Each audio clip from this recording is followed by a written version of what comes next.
أحمد سامي عبد الله ممثل مصري، حصل على ليسانس آداب قسم تاريخ، وعمل مدرسا للتاريخ، وأحيل للمعاش وهو في عامه 51، وبعدها تفرغ للفن من خلال ميكروفون الإذاعة، كما اتجه للتلفزيون وعمل كمعد لبرامج الأطفال، ثم تدرج بعد ذلك من مساعد مخرج ومخرج، وبعدها تولى إدارة برامج الأطفال، في حين أن اكتشفوا المخرج أحمد النحاس وأشركوا في أفلام عدة كانت هي بمثابة بداية الفنان أحمد سامي عبد الله السينمائية. وبعدها عمل الفنان أحمد سامي مع مخرجين وممثلين ومؤلفين عدة، فأعماله لا يمكن حصرها بأي شكل، لأنه عاشر وعمل مع الكثير من الفنانين على مدار أكثر من 30 عام، حيث شارك في العديد من الأعمال، منها الكيت-كات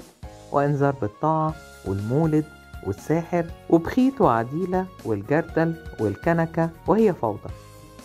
قدم الفنان أحمد سامي عبد الله دور الرجل الطيب في السينما المصرية، الذي تعاطف معه كثير من المصريين لتجسيد الدور بثقة وكفاءة وخبرة ليس لها مثيل. ورغم حزنه وعتابه لبعض الفنانين الذين حبسوه في دور الرجل العجوز، فكانت كلماته تتكلم عنه، حيث أكد أنه يشعر بالرضا والسعادة لكل عمل يقدمه، وأنه مميز ومختلف عن غيره من الفنانين والممثلين، سواء بسبب سنه أو بسبب أدائه في التمثيل، وأيضا أنه لا يوجد عجوز غيره، ولا يستطيع أحد عمل دور التمثيل كما يفعله هو.